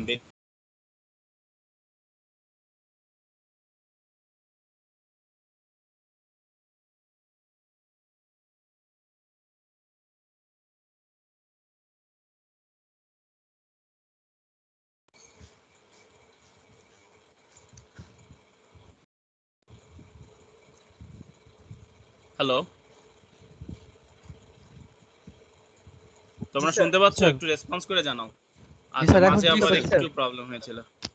তো নিউক্লিয়ার ফিশন রিঅ্যাকশন যে আমি আলোচনা করেছি, এখানে কি কোনো অস্পষ্ট ছিল, মানে বুঝতে পারো না এমন কিছু আছে? সাউন্ড শুনতে পেয়েছিলে তো ক্লিয়ারলি? জি স্যার। হ্যালো, আচ্ছা জি স্যার। জি স্যার। তো নিউক্লিয়ার, হ্যাঁ দেখো, এখন এই যে যে আরো একটা ইন্টারেস্টিং বিষয় আছে এখান থেকে, শুধু আমাদেরকে এনার্জি দেয় আর দুইটা ফ্র্যাগমেন্ট দেয় তা না বিষয়। একটা নিউট্রন দিয়ে আঘাত করলে তিনটা নিউট্রন আবার আলাদা আলাদা ভাবে আমরা পাই, কারণ এই যে নিউক্লিয়াসের ভিতরে নিউট্রন থাকে, তো নিউট্রনগুলো আলাদাভাবে রিলিজ হয়। একটা নিউট্রন দিয়ে আঘাত করলে দুইটা টুকরো হয়েছে ঠিকই। দেখো একটা বিষয় চিন্তা করো, মনে করো বড় একটা কাঁচকে তুমি যদি রাইফেলের গুলি দিয়ে গুলি করো, অনেক স্পিড হলে ফুটো হয়ে চলে যায়, কিন্তু একটু যদি কম স্পিড হয় বা একটু হয়, তাহলে কি হচ্ছে? ফেটে ভেঙে দুইটা টুকরো পেলাম। সাপোজ ধরে নাও দুইটা টুকরো পেলাম, কিন্তু ওর নিচে কি ছোট ছোট কাচের গুঁড়া পড়বে কি পড়বে না? অবশ্যই পড়বে। যখন কোনো জিনিস দিয়ে আঘাত করছো, শুধু কি দুইটা কাচের টুকরা হবে না, কাচের কিছু গুঁড়াও হবে? কাচের অবশ্যই কিছু গুঁড়া হয়। তার মানে এই যে এখানে আমরা ওই যে যে অবশিষ্ট, মানে নিউক্লিয়াসের ভিতরে ছোট কণারও গুলাও কিছুটা এখান থেকে রিলিজ হবে। একটা নিউট্রন দিয়ে আঘাত করে আমি এখানে তিনটা নিউট্রন পাচ্ছি। আবার এই তিনটা নিউট্রন কি করবে? আবার তিনটা ইউরেনিয়ামকে আঘাত করবে, আঘাত করে 9টা নিউট্রন দিবে, 9টা থেকে 27টা, এভাবে করে গ্রাজুয়ালি চলতেই থাকবে চলতেই থাকবে। যদি এটা চলতেই থাকে তাহলে সেই রিয়াকশনকে আমরা বলি নিউক্লিয়ার চেইন রিয়াকশন। আর এটাকে আমি যদি কন্ট্রোল করি অল্প অল্প করে, মানে আমার এখানে তিনটা বের হয়েছে, দুইটাকে শোষণ করাই নিলাম আর একটা রেখে দিলাম, তাহলে একটা থেকে আবার তিনটা তৈরি হবে, আবার দুইটাকে সরিয়ে নিলাম, এটাকে কন্ট্রোল নিউক্লিয়ার রিয়াকশন বলা হয়। সো নিউক্লিয়ার বোম আর হচ্ছে নিউক্লিয়ার পাওয়ার রিঅ্যাক্টর, যা দিয়ে ইলেকট্রিসিটি তৈরি করা হয়, এই দুইটার মধ্যে মূল পার্থক্য কোথায়? নিউক্লিয়ার বোমের মধ্যে হচ্ছে আনকন্ট্রোল নিউক্লিয়ার রিঅ্যাকশন হয়। নিউক্লিয়ার বোমের মধ্যে আনকন্ট্রোল, যেখানে চেইন রিঅ্যাকশন চলতেই থাকে, মানে তিনটা নিউট্রন বের হবে, আবার তিনটাকে আঘাত করবে, আবার বের হবে, মানে একটা আনকন্ট্রোল হয়ে এক্সপ্লোশন তৈরি হয়, একটা বড় ধরনের ডিস্ট্রাকশনের কারণ হয়। কিন্তু একই রিঅ্যাকশন করানো হচ্ছে পাওয়ার রিঅ্যাক্টরের মধ্যে, যেটা দিয়ে ইলেকট্রিসিটি তৈরি করা হচ্ছে, হ্যাঁ, সেখানে তো এক্সপ্লোশন হচ্ছে না। কারণ কি? কারণ হচ্ছে নিউট্রনগুলোকে নিয়ন্ত্রণের মধ্যে রাখা হয়, এই জন্য এটাকে বলা হয় কন্ট্রোল নিউক্লিয়ার রিঅ্যাকশন। আর নিউক্লিয়ার বোমের মধ্যে যে রিঅ্যাকশনটা হয় সেটা আনকন্ট্রোল নিউক্লিয়ার রিঅ্যাকশন, ওখানে নিউট্রনকে ব্যবস্থা করা হয় না, নিউট্রনকে কন্ট্রোল করা হয় না। আর যখন এনার্জি তৈরি করার জন্য বা তোমার ইলেকট্রিসিটি তৈরি করার জন্য এই নিউক্লিয়ার ফিশন রিঅ্যাকশন ব্যবহার করা হয়, তখন সেখানে নিউট্রনকে নিয়ন্ত্রণে রাখা হয়। নিউট্রনকে আমার প্রয়োজন অনুসারে বাড়াইতে পারি, প্রয়োজন অনুসারে কমাইতে পারি। নিয়ন্ত্রণ করার সুইচ আমাদের হাতে থাকে, যে সুইচ যার মাধ্যমে করানো হয় সেটা আমরা একটু পরে আমরা সেটা আলোচনা করব। তো ফার্স্টে গেল নিউক্লিয়ার ফিশন রিঅ্যাকশন। এটা আমাদের সবচেয়ে গুরুত্বপূর্ণ, আমাদের প্র্যাকটিক্যাল আমাদের জীবনের গুরুত্বপূর্ণ, কারণ এটা দিয়ে আমরা ইলেকট্রিসিটি তৈরি করতে পারি এই ফুয়েল ইউজ করার মাধ্যমে, ইউরেনিয়াম ফুয়েল ইউজ করার মাধ্যমে, এবং নিউক্লিয়ার ফিশন রিঅ্যাকশন ইউজ করার মাধ্যমে ইলেকট্রিসিটি তৈরি করতে পারি নিউক্লিয়ার পাওয়ার রিঅ্যাক্টরের মধ্যে। আরেকটা হচ্ছে নিউক্লিয়ার ফিউশন রিঅ্যাকশন। ফিউশন মানে কি, যে দুইটা একসাথে জয়েন্ট হয়ে ফিউজ হয়। ফিউজ হওয়া মানে বড় হয়ে যাওয়া, ফিউজ হওয়া মানে দুইটা মিলিত হয়ে যাওয়া। হ্যাঁ, দুইটা একসাথে মিলে যাওয়া ওকে আমরা কি বলি, ফিউজ বলি। যেমন বলি যে আমার ইলেকট্রিসিটির এই সার্কিট ব্রেকার ফিউজ হয়েছে অথবা সুইচ ফিউজ হয়েছে, তার মানে কি ওখানে পজিটিভ নেগেটিভ এক হয়ে গিয়েছে, এক হয়ে যাওয়াটাকে মূলত আমরা ফিউজ বলি। তো সেখান থেকে আসছে fusion, nuclear fusion. Nuclear fusion কি, যে ছোট ছোট দুইটা নিউক্লিয়াস যখন একসাথে জয়েন্ট হয়ে বড় একটা নিউক্লিয়াস তৈরি করে, তখন ওই নিউক্লিয়ার রিঅ্যাকশনকে আমরা বলি নিউক্লিয়ার ফিউশন রিঅ্যাকশন। এবং এই ক্ষেত্রেও ইন্টারেস্টিং কি, এই ক্ষেত্রেও আমাদের প্রচুর এনার্জি রিলিজ হয়। সবচেয়ে ইন্টারেস্টিং বিষয় হচ্ছে এই রিঅ্যাকশনটাতে বেশি এনার্জি রিলিজ হয় নিউক্লিয়ার ফিশন থেকে। কিন্তু একটা কোশ্চেন আছে। কোশ্চেনটা কি, যে এটা প্র্যাকটিক্যালি আমরা ইউজ করাটা আমাদের জন্য খুবই ডিফিকাল্ট, কারণ এই এনভায়রনমেন্ট পাওয়া বা এনভায়রনমেন্ট ক্রিয়েট করাটা ডিফিকাল্ট। এখানে হাইড্রোজেনের মতো ছোট ছোট নিউক্লিয়াস ইউজ করা হয়, এবং হাইড্রোজেনকে কন্ট্রোলে রাখা, এত লাইট একটা গ্যাস এবং এত এক্সপ্লোসিভ বোঝো তো, এক্সপ্লোসিভ মানে দাহ্য, খুব সহজে আগুন ধরে যায়, এই ধরনের একটা গ্যাস দিয়ে প্র্যাকটিক্যাল এটা করায়, এটাকে কাজে লাগানো চেষ্টা করা হচ্ছে, বাট এখন পর্যন্ত কোনো দেশ সফলতা দেখাইতে পারে নাই। নিজেরা করছে কিনা মানে সেটা আলাদা বিষয়, বাট বাইরে আসে নাই, প্রকাশ হয় নাই, কোনো জার্নাল পেপারে প্রকাশিত হয় নাই যে আমরা নিউক্লিয়ার ফিউশনকে কাজে লাগিয়ে আমরা এই কাজ করেছি, এত এনার্জি কাজে লাগিয়েছি। এটা ডিফিকাল্ট কেন, কারণ হচ্ছে এদেরকে কন্ট্রোল করা যায় না, এনভায়রনমেন্ট ক্রিয়েট করা যায় না, এত টেম্পারেচার এত হিট তৈরি হয় যে কোনো কিছু দিয়ে সেটাকে প্রোটেক্টে রাখা যায় না। এ ধরনের অনেক প্র্যাকটিক্যাল প্রবলেমের কারণে নিউক্লিয়ার ফিউশনটা ইউজ হয় না আমাদের বাস্তব জীবনে। নিউক্লিয়ার ফিউশনের কোনো ইউজ নাই। তাহলে ইউজ হয় মূলত কোনটা, নিউক্লিয়ার ফিশন, যেটাকে কন্ট্রোল ওয়েতে আমি কাজে লাগাতে পারি ইলেকট্রিসিটি তৈরি করার কাজে, এবং চাইলে পানি গরম করার কাজে, চাইলে যে কোনো জায়গায় হিট করার কাজেও আমরা চাইলে কন্ট্রোল ওয়েতে ইউজ করতে পারবো নিউক্লিয়ার ফিশন। বাট ফিউশন করা যায় না, এর অনেকগুলো প্রবলেম আছে। তো এই ফিউশন রিঅ্যাকশনটা মূলত কোথায় হয়, নিউক্লিয়ার ফিউশন রিঅ্যাকশনগুলো মূলত আমাদের স্টার যেমন হয়, সানের মধ্যে নিউক্লিয়ার ফিউশন রিঅ্যাকশন হয়, সান বা বেটেলগুইয়ার একটা স্টার আছে, বা আরো কত স্টার আছে, billions of stars, unlimited stars বলা যায়। সবগুলো স্টার্সের মধ্যে তারা যে আমাদের হিট দিচ্ছে, তারা যে আমাদেরকে লাইট দিচ্ছে, আসলে এই নিউক্লিয়ার ফিউশন রিঅ্যাকশনের মাধ্যমে, ফিউশন রিঅ্যাকশনের মাধ্যমে তারা এই কাজটা করে। যেমন এখানে সরি এখানে যে এক্সাম্পলটা দেওয়া হয়েছে, এটা হচ্ছে সানের ভিতরে রিঅ্যাকশন। কি রিঅ্যাকশন হয় সানের মধ্যে, সানের একটা হাইড্রোজেন এবং একটা ডিউটেরিয়াম এবং একটা ট্রিটিয়াম, এই দুইটা একসাথে ফিউজ হয়ে হিলিয়াম তৈরি করে। আবার যখন ফিউজ হচ্ছে তখন কি হয়, এখান থেকে প্রচুর এনার্জি রিলিজ হচ্ছে, 3.5 MeV রিলিজ হচ্ছে। আবার একটা নিউট্রন তৈরি হয়, যে দেখো নিউট্রন প্লাস, দুইটা মিলে একটা নিউট্রন এবং প্লাস 14.1 MeV এনার্জি রিলিজ হচ্ছে। তো এটা রিভার্সিবল রিঅ্যাকশন, মানে উল্টা দিকেও হয়। হিলিয়াম আবার তাৎক্ষণিক ভেঙে ডিউটেরিয়াম এবং ট্রিটিয়াম এই দুইটা আইসোটোপে পরিণত হয়ে যায়। তো এই কন্টিনিউয়াস রিঅ্যাকশন চলতে থাকে, এই কারণেই কিন্তু সান আমাদেরকে বিলিয়নস অফ ইয়ার ধরে হিট এবং লাইট দিয়ে যাচ্ছে। কারণ কি, এখানে এই রিভার্সিবল রিঅ্যাকশন, মানে বাইরে থেকে কোনো ফুয়েল আর নতুন করে দিতে হয় না, নিজেই ফুয়েল ক্রিয়েট করে, আবার নিজেই ওইটাকে ভেঙে একটা কন্টিনিউয়াস নিউক্লিয়ার ফিউশন রিঅ্যাকশন করতেই থাকে এবং প্রচুর এনার্জি সেখান থেকে সে ক্রিয়েট করে, বা সেখানে সে পায় প্রচুর এনার্জি। এই রিঅ্যাকশনের মাধ্যমে সেই এনার্জিটা রেডিয়েট হয়ে আমাদের আর্থে আসে, অন্যান্য প্ল্যানেটগুলোতেও যায় সান থেকে, অন্যান্য স্টারের ক্ষেত্রেও সেম একই ঘটনা। এইগুলো স্টারের মধ্যে এই রিঅ্যাকশনগুলো হয়, নিউক্লিয়ার ফিউশন রিঅ্যাকশন।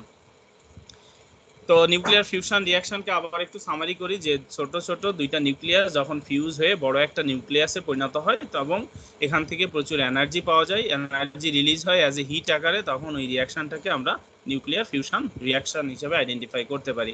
এক্সাম্পল এখানে দেওয়া আছে ডিউটেরিয়াম এবং ট্রিটিয়াম একসাথে ফিউজ হয়ে হিলিয়াম তৈরি করে, এটা হচ্ছে one example of nuclear fusion reaction. তো এরপরে আমরা হচ্ছে বাইন্ডিং এনার্জি সম্পর্কে জানবো, যে কথা আগেই বললাম যে নিউক্লিয়াসের মধ্যে নিউক্লিয়নগুলা মানে প্রোটন এবং নিউট্রনগুলা যে এনার্জিতে বা যে এনার্জি দিয়ে তাদেরকে ধরে রাখা হয়, যে এনার্জি দিয়ে তাদেরকে আটকায় রাখা হয়, মূলত সেটাকে আমরা বাইন্ডিং এনার্জি হিসেবে আইডেন্টিফাই করি। তো এই বাইন্ডিং এনার্জি কিভাবে আমরা কতটুকু হয়, বাইন্ডিং এনার্জি কেন, কিসের মাধ্যমে ওখানে এনার্জি পাচ্ছে, তো একটা ইন্টারেস্টিং বিষয় এখানে। আসলে এই যত ডিপে যাবো তত ইন্টারেস্টিং, একের পর এক নতুন নতুন ঘটনা সামনে আসবে, নতুন নতুন বিষয় শেখার জিনিস আসবে। এটা নেচারের দেখো কত আশ্চর্য একটা বিষয়, নেচারের কত আশ্চর্য একটা বিষয় কি যে 10টা নিউট্রন যদি আমার কাছে থাকে, আমি 10টা নিউট্রন মনে করো 10টা ডিম বা 10টা কি জিনিস মেজার করা হয়, সাপোজ আলু নিলাম, আলু যেহেতু মেজার করা হয় কেজিতে, 10টা আলু নিলাম, তো 10টা আলুকে একসাথে বেঁধে মানে ওজন করলে, তোমরা চিন্তা করো একসাথে বেঁধে ওজন করলে যা হবে, মনে করো যে খুব এমন একটা সুতা দিয়ে বেঁধেছি, সুতার কোনো ওয়েট নাই বললেই চলে, বেঁধে ওজন করলাম, ওজন করলে যা হবে 10টা আলু যদি আলাদা আলাদা ভাবে ওজন করি, মনে করো একটা আলুর ওজন 1 কেজি, 1 কেজি তো আর হয় না, 1 গ্রাম 5 গ্রাম ধরলাম, একটা আলুর ওজন 5 গ্রাম, তারপর এটা 5 গ্রাম, তারপর এটা 5 গ্রাম, তো 10টা হবে 50 গ্রাম। 10টা আলাদা আলাদা ভাবে মেপে আমি রেকর্ড করলাম যে একটার 5 গ্রাম, আরেকটার 5 গ্রাম, আরেকটার 5 গ্রাম, আরেকটার 5 গ্রাম, এভাবে 10টার 50 গ্রাম।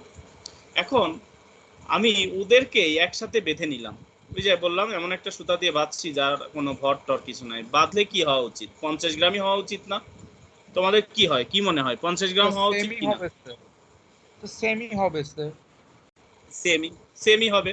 বাট ন্যাচারের ইন্টারেস্টিং কিছু বিহেভিয়ার দেখো, প্রোটন বা নিউট্রনগুলো, এই যে নিউট্রন মনে করো 10টা নিউট্রনকে আলাদা আলাদাভাবে ম্যাস মাপলে সে যে ম্যাস হয়, সাপোজ তোমার 5 × 10⁻16 কেজি হলো, 5টা বা 10টা এরকম একটা অ্যামাউন্ট।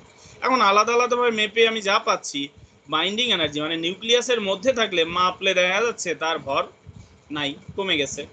আলাদা আলাদাভাবে মাপলে বেশি পাচ্ছি, আর বেঁধে মানে নিউক্লিয়াসের মধ্যে থাকলে আমি যদি ম্যাস মেজার করি ম্যাস কম।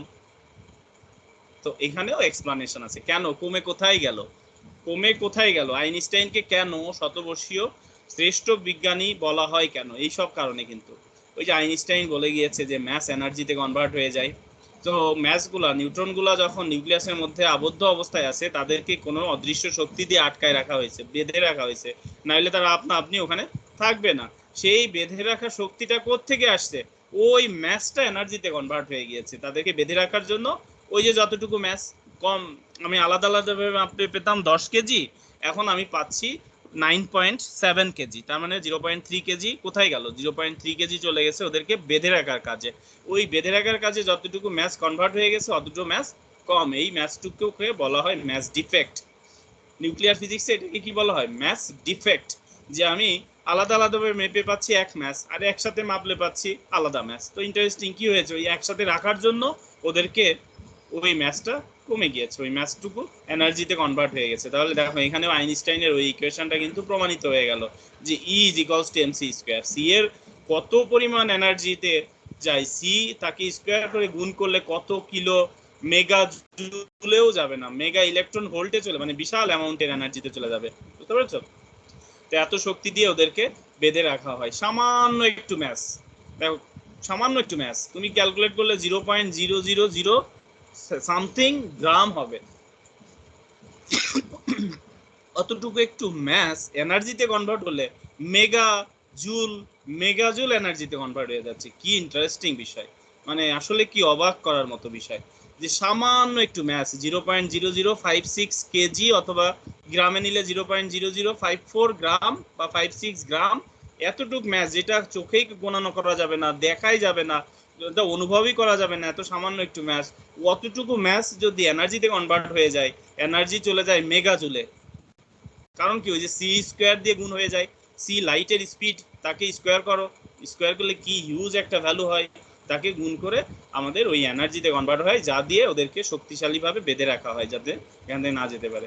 এখন আমরা বাইরে থেকে কিছু দিয়ে আঘাত করলে ওই বাঁধনটা ভেঙে যায়, ওই যে বাইন্ডিং এনার্জি ওটা ভেঙে যায়। ভেঙে গেলে কি হবে? ভেঙে গেলে ঘটনা ঘটবে, ওই এনার্জিটা সে ছেড়ে দিবে, ওই যে ম্যাসের এনার্জিটা ওইখানে বাইন্ডিং এনার্জির কাজে ছিল ওইটা সে ছেড়ে দিবে। এখন ছেড়ে কিন্তু সে এমনি এমনি দিবে না, কিভাবে দিবে? যেমন মনে করো রাবার দিয়ে বা গার্ডার দিয়ে কোনো কিছুকে শক্তিশালীভাবে বেঁধে রাখলে গার্ডারটা কেটে দিলে একটা ঠাস করে শব্দ হয় না?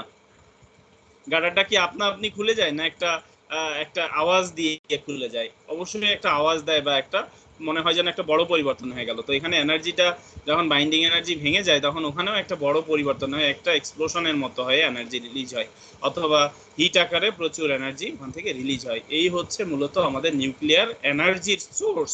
নিউক্লিয়াসের মধ্যে শক্তির উৎস একটা নিউক্লিয়াস খালি চোখে দেখা যায় না, বাট ওইটাকে ভাঙলে, নিউট্রন দিয়ে আঘাত করে ভাঙলে এত মেগাজুল এনার্জি পেয়ে যাচ্ছি। হাউ?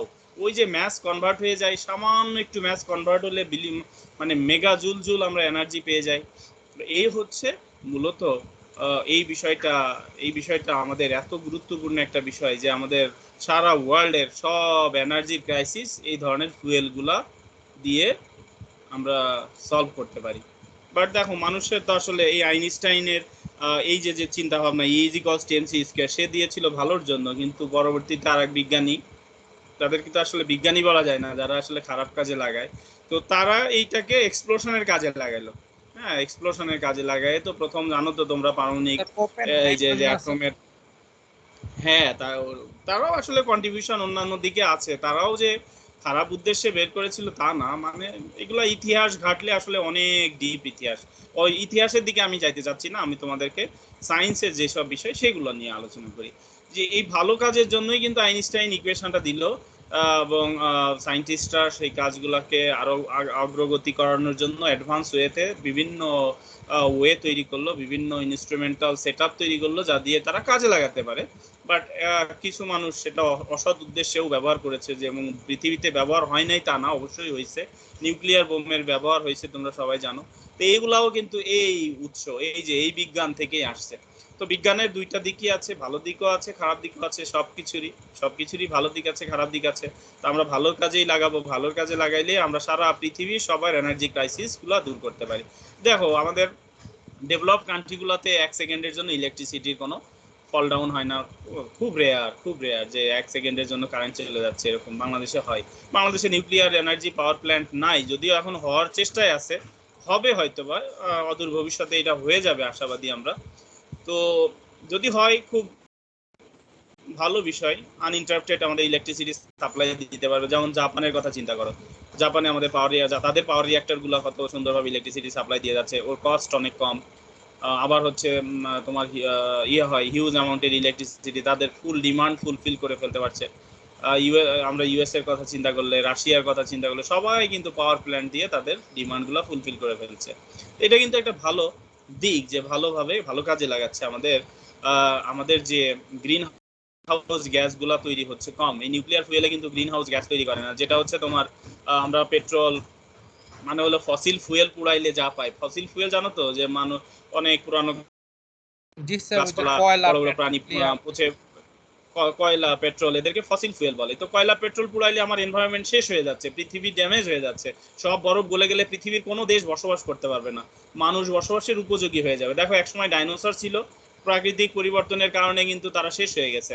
তো আমরা যেভাবে পৃথিবীকে নিয়ে যাচ্ছি, এই একটা সময় কিন্তু আমরা আর বসবাস করতে পারবো না, আমাদের বসবাসের অনুপযোগী হয়ে যাবে, সব মানুষ একসময় শেষ হয়ে যাবে, মানুষ জাতিটাই শেষ হয়ে যাবে, মানে এই এনভায়রনমেন্টের সাথে আর অ্যাডজাস্ট না করতে পারে শেষ হয়ে যাবে। এরকম অনেক প্রাণী প্রাগৈতিহাসিক কাল থেকে হিসাব করলে অনেক প্রাণী অ্যাডজাস্ট না করতে পেরে পরিবর্তনের এই তোমার ধারাবাহিক পরিবর্তনের বা ন্যাচারাল পরিবর্তনের সাথে অ্যাডজাস্ট না করতে পেরে চলে গেছে। আর আমরা যে কাজ করতেছি, আমরা নিজেদের পরিণতি নিজেরাই ডেকে আনছি। হ্যাঁ, এখন নিজেদের পরিণতি আমরা এই যে ফসিল ফুয়েলের উপরে ব্যবহার বাড়াই দেওয়ার কারণে আমাদের পরিবেশ ড্যামেজ হয়ে যাচ্ছে। একটা সময় আমরা তার ফল ভোগ করব, যে আমাদের এই পরিবেশে আর বসবাসের উপযোগী থাকবে না। এটা একটা বিষয় ব্যাড। তো সেই জিনিসটা থেকে বের হয়ে আসা যায় নিউক্লিয়ার ফুয়েলগুলা যদি আমরা কাজে লাগাইতে পারি, নিউক্লিয়ার ফুয়েল। কিন্তু নিউক্লিয়ার ফুয়েল কাজে লাগানোর জন্য বিষয় দেখো, আমরা যেহেতু হিউম্যান, আমরা খুবই বাজে দিক দিয়েও চিন্তা করি, তো সব দেশকে কিন্তু এই জিনিসটা দেওয়া যায় না, কারণ এই ইউরেনিয়াম পেলেই তারা বোম বানায় পাওয়ার দেখানো শুরু করবে যে আমরা আমরা আমাদের দেশ নিউক্লিয়ার পাওয়ার প্ল্যান্ট আছে, মানে নিউক্লিয়ার বোম আছে, আমরা শক্তিশালী, আমরা এই সেই।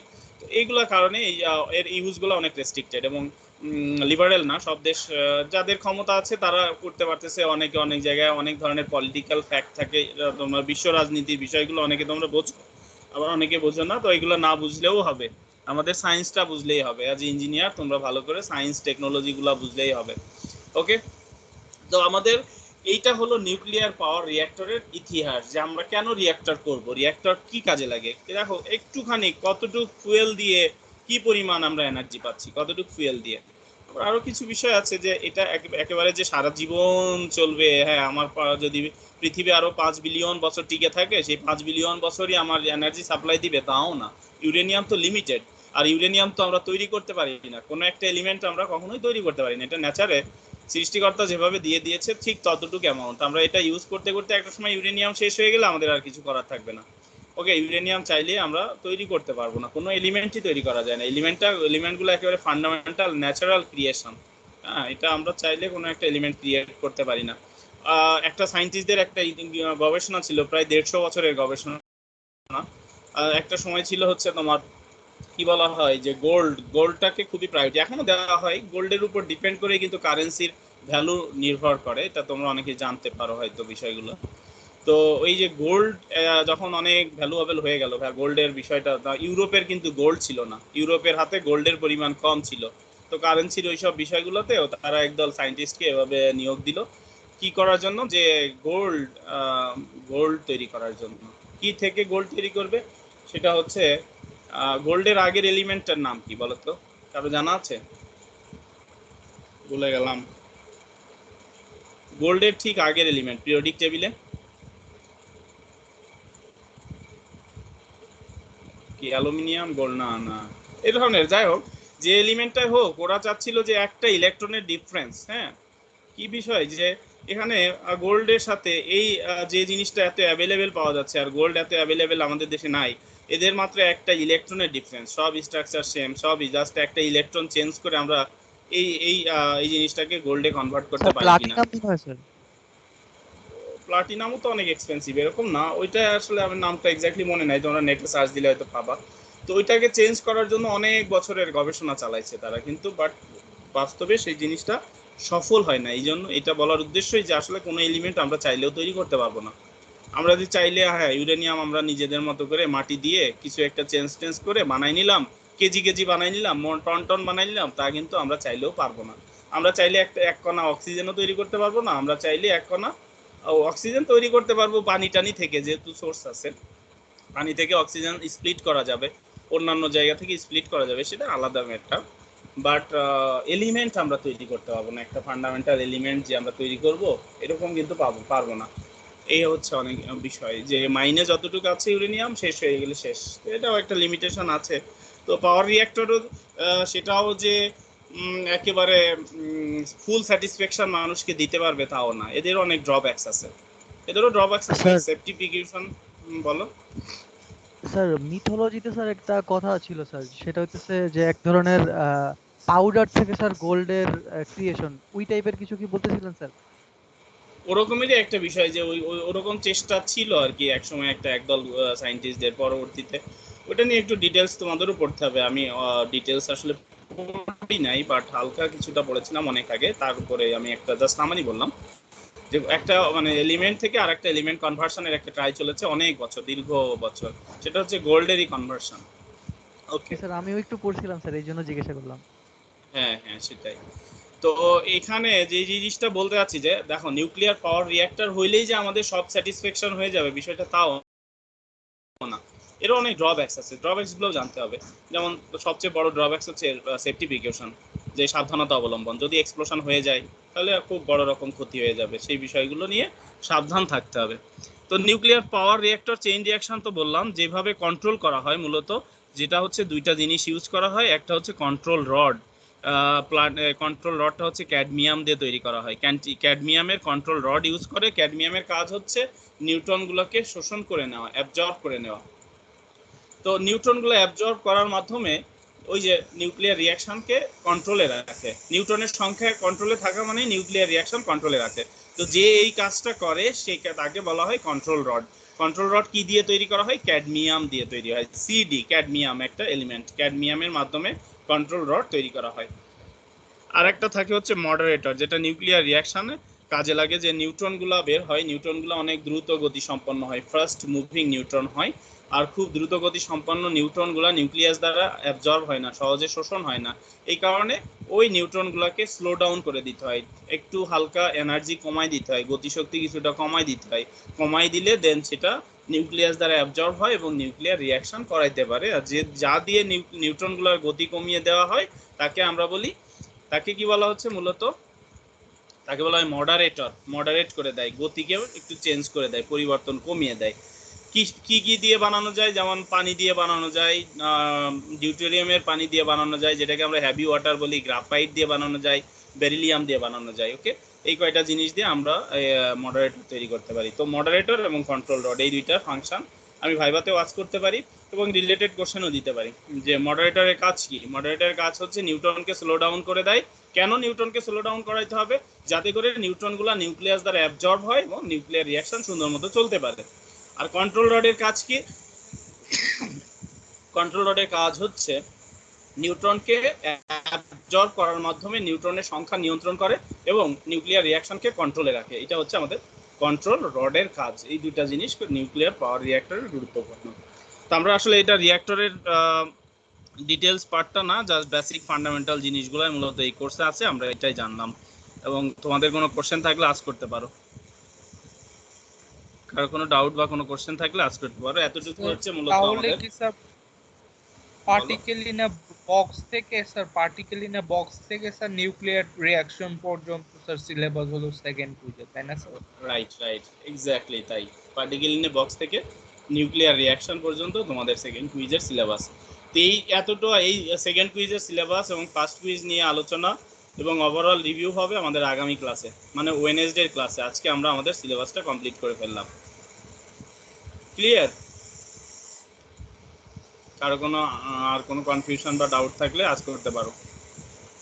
তো সেকেন্ড কুইজে তো sir most of the question, যেমন স্যার 10টা কোশ্চেনের মধ্যে 7টা বা 6টা স্যার নিউক্লিয়ার পার্টের থেকে থাকবে, তাই না স্যার? রাইট, এক্স্যাক্টলি তাই। নিউক্লিয়ার পার্ট থেকে মেজর পার্টের মেজর কোশ্চেন হবে।